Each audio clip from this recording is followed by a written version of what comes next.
সকাল 11টা বাজতেই শুরু হলো আমার ব্যস্ত দিন। ভাবছিলাম সাধারণ একটা দিন হবে, কিন্তু মাটির চুলায় রান্না আর হঠাৎ বৃষ্টিতে দিনটা হয়ে গেল বেশ সুন্দর। দেখে আসি আজকের দিনটা কেমন। ওটা শুরু হওয়ার আগে সবাই লাইক, কমেন্ট এবং শেয়ার এবং সাবস্ক্রাইব এবং ফলো করে দাও। হ্যালো এভরিওয়ান, আসসালামু আলাইকুম, welcome back to my YouTube channel and Facebook page Shamima's story. প্রথমেই রুমটা ভালো করে গুছিয়ে নিলাম। সকাল থেকে কিছু কাজ জমেছিল, তাই রুম পরিষ্কার করে একটু পরিপাটি করে ফেললাম। এরপর রান্নার প্রস্তুতি শুরু করলাম। ফ্রিজ থেকে মাছ নামালাম, আর আজকের মেনুতে ছিল চিংড়ি মাছ, আলু দিয়ে লাউ শাক এবং তেলাপিয়া মাছ। এরপরে মাছ, শাক সবকিছু রেডি করা ছিল, তারপরে সেগুলো ভালো করে ধোয়ার কাজ শুরু করলাম। আপনারা কি লাউ শাক আর চিংড়ি মাছ পছন্দ করেন? কমেন্টে অবশ্যই জানাবেন। আর এমন গ্রাম্য জীবনযাপনের ব্লগ ভালো লাগলে এখনই পেজটা ফলো করে রাখুন এবং চ্যানেলটা সাবস্ক্রাইব করে রাখুন। এরপর সবজি কাটা আর মাছ পরিষ্কার করা কাজ শেষ করলাম। ধীরে ধীরে সব রান্নার উপকরণ প্রস্তুত হয়ে গেল। এরপরে বাকি ছিল চাল সাজানো, তাই চাল সাজাইলাম। চাল সাজানোর পর পাতিলে চাল দিয়ে তারপরে চালটাকে ভালোভাবে ধুয়ে নিলাম।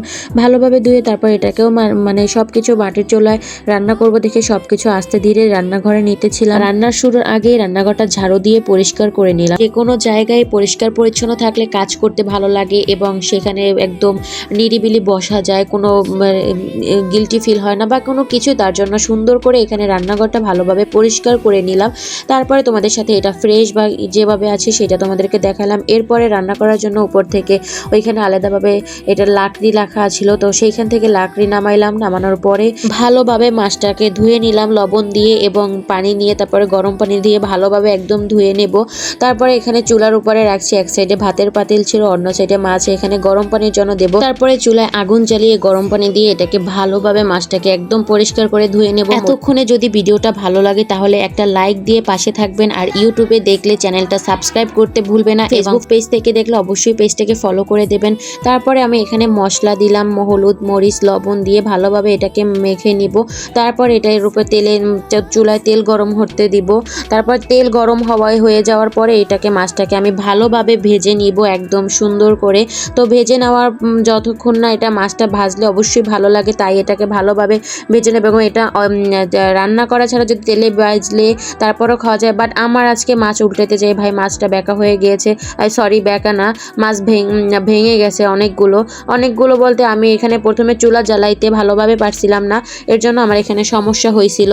যাই হোক, সমস্যা নাই। রান্না শুরুর সময় আবহাওয়াটা বেশ ভালোই ছিল, রৌদ্র ছিল, আবার অতিরিক্ত রোদ নাম একদম খুবই সুন্দর ছিল। তারপরে হঠাৎ করেই রান্না চলার সময় হঠাৎ করে আকাশটা পুরো মেঘলা হয়ে যায় এবং পুরো অন্ধকার হয়ে যায়। কিছুক্ষণ পর শুরু হলো সুন্দর বৃষ্টির শব্দ আর মাটির চুলার রান্না দুটো মিলে পরিবেশটা একদম অসাধারণ। কারণ টিনের চালের বৃষ্টির শব্দ খুবই অসাধারণ এবং খুবই সুন্দর লাগে শুনতে। তারপর আমি এখানে বসে বসে রান্নার ফাঁকে লিচু খেতেছিলাম। তো তোমরা কে কে লিচু পছন্দ করো এবং কে কোথা থেকে ভিডিওটা দেখছো অবশ্যই কমেন্ট বক্সে জানাও। তারপর তোমাদেরকে এই যে বৃষ্টি নামছিল, তো সেইটা তোমাদের সাথে আমি সুন্দর মুহূর্তটা ভিডিও করলাম। তারপর মধ্যেই মাছ রান্না শেষ হয়ে গেল। মাছ নামানোর পর আমি শাক রান্না শুরু করলাম। ধীরে ধীরে সব রান্না শেষ করলাম।